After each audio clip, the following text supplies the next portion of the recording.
Саламатсыңарбы балдар? Кыргыз адабияты сабагы 5-класс. Сабактын темасы Сулайман Рыспаев балык балдар же көл жээгиндеги түнкү кум сепилдер. Сабагыбыздын максаты адабий жомок жөнүндө түшүнүк аласыңар, балык балдар жомогун окуп билесиңер, жомоктун тарбиялык маанисин, адам баласына тийгизген таасирин түшүнөсүңөр. Адабий жомок деп элдик жомоктордун негизинде акын жазуучулар кайра иштеп чыгып жазышкан чыгармалар, анда окуялар, каармандар кошулат. Элдик жомоктун тили азыркы акындардын, жазуучулардын тили менен байытылып.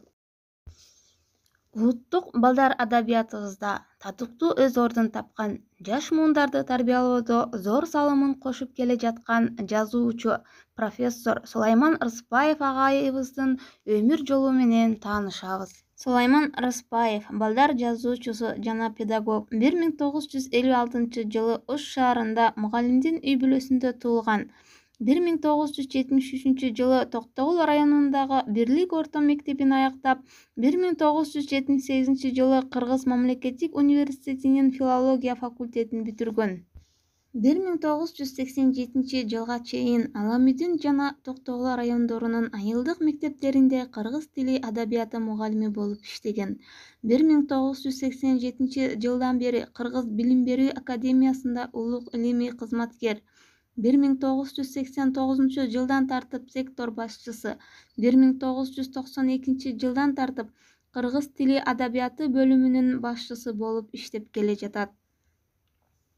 1995-жылы педагогика илимдеринин кандидаты, 2000-жылы доцент, 2005-жылдан тартып Кыргыз адабияты кафедрасында профессордун милдетин аткаруучу, 2006-жылы педагогика илимдеринин доктору илимий даражасын коргогон.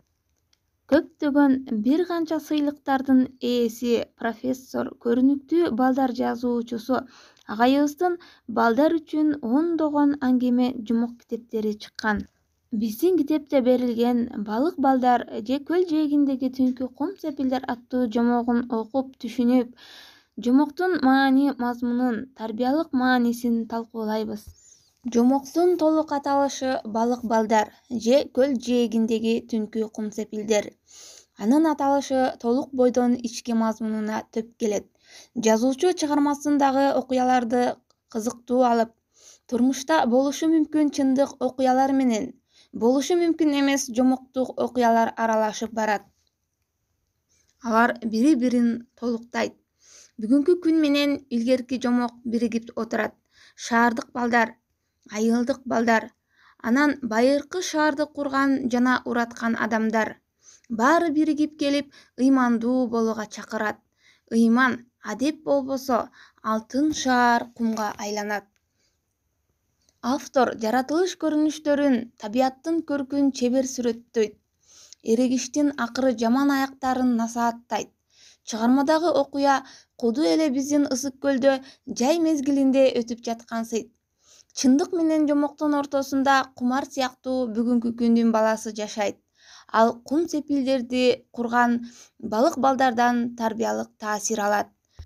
Биз да бул жомоктон тарбия алышыбыз керек.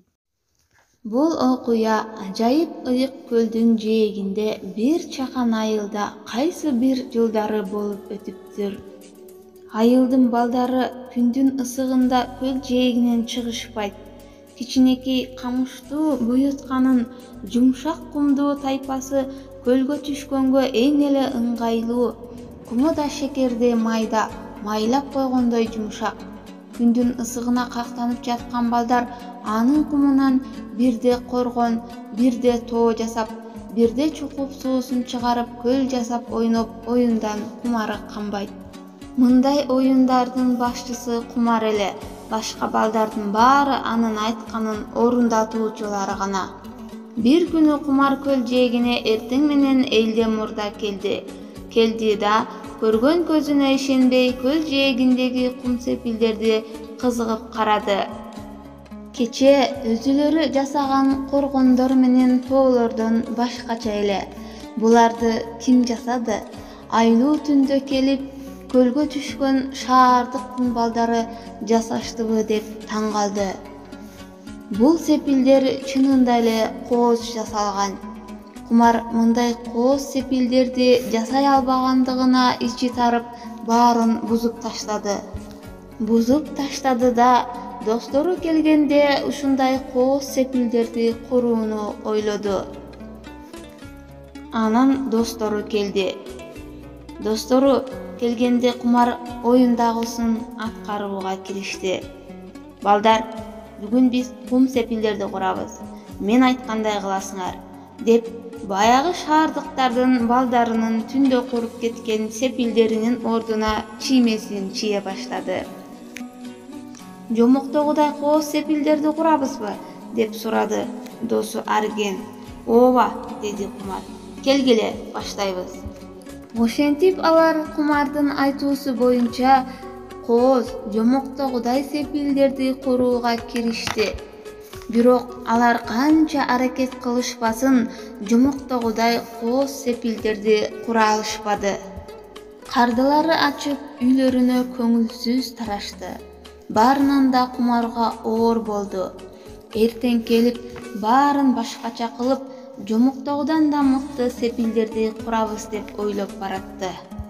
Кумар эртең менен эрте ойгонду да досторун күтпөй эле көз жээгин көздөй чуркады. Келип эле көргөн көзүнө ишенбей көпкө карап турду. Кечээкиден да кооз жомоктогудай кум сепилдер өзү эле курулуп калгансып көз жоосун алат. Табышмактуу бул окуяга Кумар эсине келе албай, келсе да ичи тарып карап турду да аларды заматта тебелеп-тепсеп кыйратып таштады. Достору келип, балыктай эркин түзүп көлгө түшүштү да баягы эле көз жоосун алган жомоктогудай сепилди курууга киришти. Узун коргон, майда сепилдер бат эле курулду, бирок күнгө курган соң кайра кулап түшүп калды.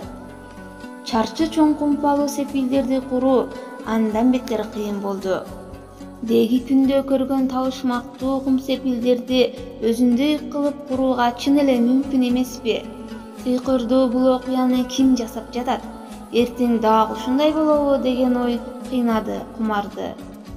Эртеси эртең менен досторуна мурда шашып, эрте келсе, дагы эле баягы жомоктогудай кум сепилдер курулуп туруптур. Табышмактуу бул окуя Кумардын ичин ого бетер күйгүздү. Эми бүгүн түндө аңдып келип, ким бул сепилдерди кантип куруп жатышканын өз көзүм менен көрөмүн деди да, сепилдердин баарын бузуп таштап, артын карабай үйүнө жөнөдү. Алдынан достору чыкты. Аларды Кумар карагысы келген жок. Ата-энеси уктаган соң Кумар акырын эшикке чыгып, көлдү көздөй жөнөдү.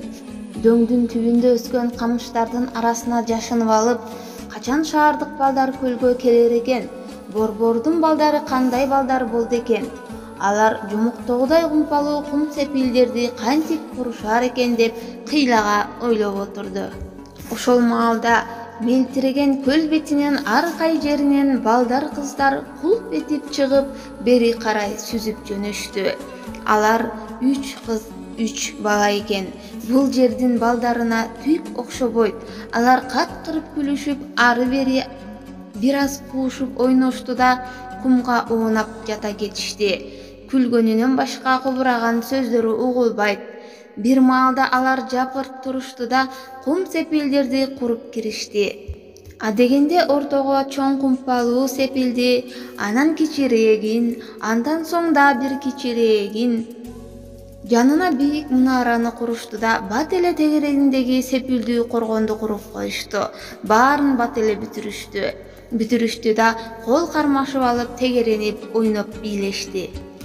Кумар алар менен таанышып, куушуп ойноп, кум сепилдерди айланып, кол кармашып бийлегиси келди. Айрыкча узун чачтуу, апакай жүздүү кыз жакты.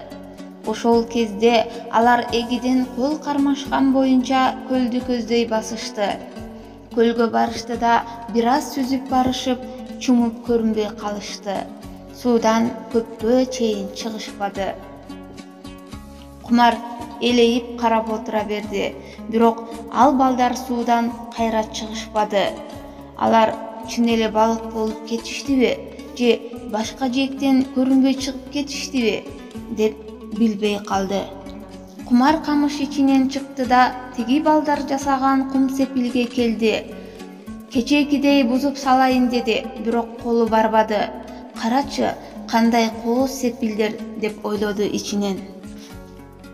Эртеси Кумар досторуна кошулуп ойногон да жок. Кум сепилди да курууга көңүлү чаппады.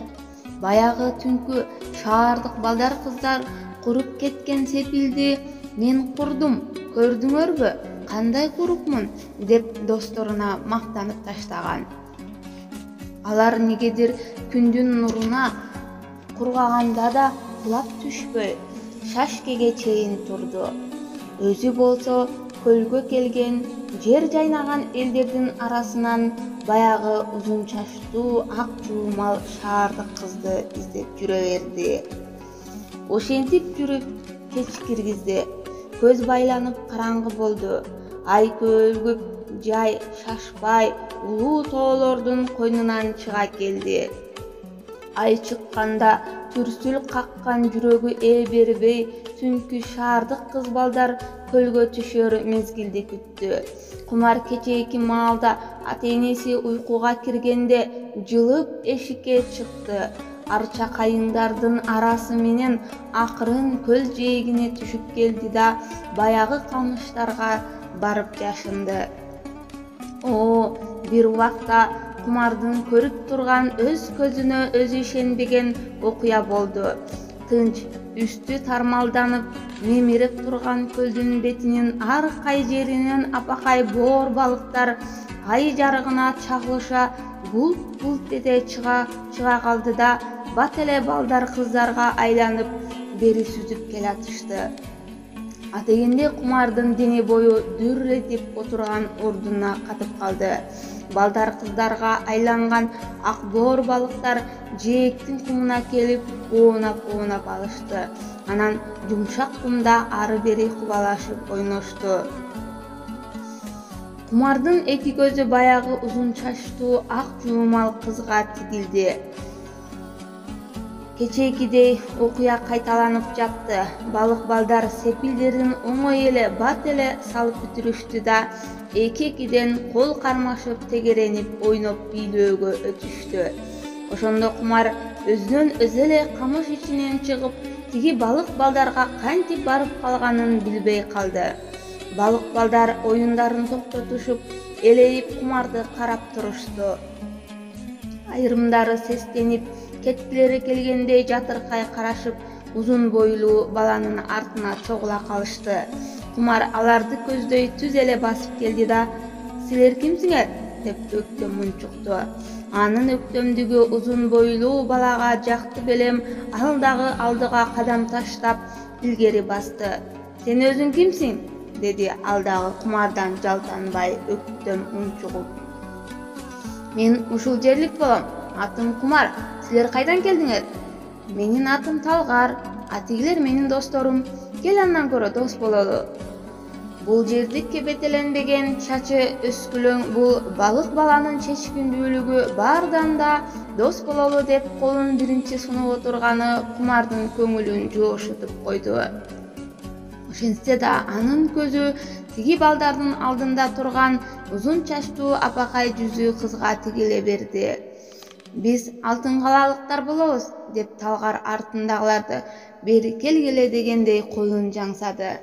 "Бул кыздын аты Алтынай, бул балдар Эрбол менен Улук, тиги кыздар Айкыз менен Нуркыз." Алтын кала каякта?" деди анын сөзүн угуп Кумар ойлуу. "Алыстабы?" Талгар сөзүн улады. "Биздин Алтын кала деген шаарыбыз көлдүн түбүндө. Ал илгери болгон, илгери. Ал шаар азыр жок." "Балдар, жомок мындан ары кандай уланат деп ойлойсуңар? Чын эле балык балдар кайда жашашат? Алтын кала кандай шаар деп ойлойсуңар? Кумар менен балык балдар достошобу? Жомок силерди кандай адам болгула деп жатат?"